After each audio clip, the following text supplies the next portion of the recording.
तुम्हाला सुद्धा प्रश्न पडतो ना, रोजच्या रोज मुलांना टिफिनसाठी असं काय द्यायचं, की मुलं अगदी आवडीने खातील, टिफिन संपवून आणतील आणि ते मुलांसाठी पौष्टिकही असेल आणि जसं मुलांना आवडतं तसं छान चटपटीतही असेल. म्हणूनच आज आपण हे पालकपासून बनवलेले पालक पनीर मिनी उत्तप्पम बनवतोय. बनवायला एकदम सोपे आहेत. छान जाळीदार, मऊसूत बनून तयार होतात आणि थंड झाले ना, तरीसुद्धा चवीमध्ये काहीही फरक पडत नाही. आणि खायला इतके जबरदस्त लागतात, की तुमची मुलं रोजच्या रोज म्हटलं ना, तरीसुद्धा हे बनवून टिफिनला मागतील. पण त्याआधी रेसिपी व्हिडिओ जास्तीत जास्त शेअर करा, व्हिडिओला एक लाईक करा आणि चॅनलला सबस्क्राईब करायला विसरू नका. सर्वात आधी एका मिक्सरच्या भांड्यामध्ये 1 वाटी रवा घ्यायचा. रवा बारीक मोठा कोणताही चालेल. त्यानंतर यामध्ये इथे मी 4 हिरव्या मिरच्या घेतल्या आहेत. त्या अशा पद्धतीने तोडून यामध्ये घालायच्या म्हणजे मिरची छान एकसारखी वाटली जाते. त्यानंतर थोडंसं आलं घालायचं. इथे मी मुठभर पालक पाण्यामध्ये 5 मिनिटं ब्लँच करून घेतलाय म्हणजे शिजवून घेतलाय तो घालायचा.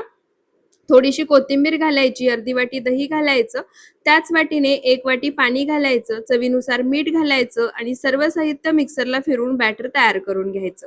तर इथे पहा छान असं बॅटर तयार झाला आहे. बॅटरची तुम्ही कन्सिस्टन्सी सुद्धा पाहू शकता. पाण्याचं प्रमाण आपण या ठिकाणी जे वापरलं आहे ते एकदम परफेक्ट आहे. 1 वाटी रवा, अर्धी वाटी दही आणि त्यासोबतच त्याच वाटीने 1 वाटी पाणी. आता हे बॅटर मी बाउलमध्ये काढून घेतले. एकदा एकसारखं मिक्स करायचं. बॅटरची कन्सिस्टन्सी पाहू शकता. झाकण ठेवून एक 10 मिनिटं बॅटर भिजवून घ्यायचं म्हणजे रवा घातलाय तो सुद्धा छान तर इथे पहा एक 10 मिनिटं बॅटर मी छान असं भिजवून घेतलं आहे. रवा फुलल्यामुळे आधीपेक्षा हे बॅटर थोडंसं घट्टसर झालं आहे. या स्टेपला सुद्धा तुम्ही बॅटरची कन्सिस्टन्सी पाहू शकता. त्यानंतर आता यामध्ये इथे मी एक छोटा अर्धा चमचा इनो घेतलाय तो घालायचा. थोडंसं पाणी घालायचं म्हणजे इनो छान ऍक्टिव्हेट होतो. आता इनो आणि पाणी घातल्यानंतर एकाच डायरेक्शनमध्ये फिरवत हे बॅटर आपल्याला एक 2 मिनिटं छान असं फेटून घ्यायचंय. बॅटर इनो घातल्यानंतर फेटून घेतलं की बॅटरची तुम्ही कन्सिस्टन्सी पाहू शकता. छान फ्लफी असं बॅटर तयार झालं आहे.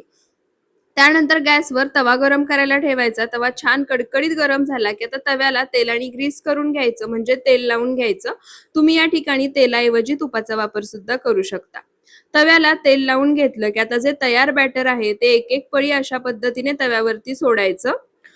फक्त बॅटर तव्यावरती सोडायचं आहे, पसरवून घ्यायचं नाही कारण आपण मिनी उत्तप्पम बनवतोय आणि हे उत्तप्पम असेच असतात. थोडेसे जाडसर, जाळीदार आणि छान मऊ लुसलुशीत. त्यानंतर लगेच याच्यावरती थोडंसं पनीर सोडायचं. इथे मी किसून घेतलेलं पनीर घालतीये. तुम्ही बारीक बारीक क्यूब्समध्ये कट करून सुद्धा घालू शकता.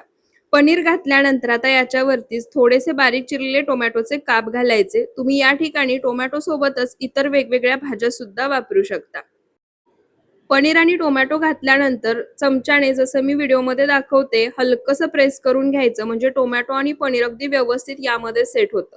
तुम्ही पाहू शकता अगदी छान जाळी सुद्धा सुटलीये. आता पुन्हा थोडंसं बाजूनी तेल किंवा तूप सोडायचं आणि मीडियम टू लो फ्लेमवर हे खालच्या बाजूनी छान असं भाजून घ्यायचं. त्यानंतर पलटी करायचं आणि दुसऱ्या बाजूने सुद्धा छान खमंग खरपूस असं हे आपल्याला भाजून घ्यायचं आहे. तुम्हाला जर हवं असेल तर तुम्ही फक्त एकाच बाजूने भाजून घेतलं तरी सुद्धा चालेल. पण अशा पद्धतीने दोन्ही बाजूनी हे भाजून घेतलं ना की चवीला छान लागतं. थंड झालं तरी चवीमध्ये काहीही फरक पडत नाही. तर इथे पहा दोन्ही बाजूने हे मिनी उत्तप्पम मी छान खरपूस असे भाजून घेतले आहेत. आणि मुलांच्या टिफिनसाठी हे पौष्टिक, जाळीदार, मऊ लुसलुशीत, थंड झाले तरी चवीला भन्नाट लागणारे मिनी उत्तप्पम तयार आहेत. तुम्ही सुद्धा एकदा या पद्धतीने हे मिनी उत्तप्पम नक्की बनवून पहा.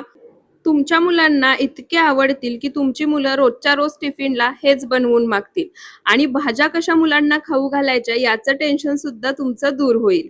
तर एकदा हे पालक पनीर उत्तप्पम नक्की बनवा. व्हिडिओ आवडला असेल तर जास्तीत जास्त फॉलो करा आणि चॅनलला सबस्क्राईब करायला विसरू नका. धन्यवाद.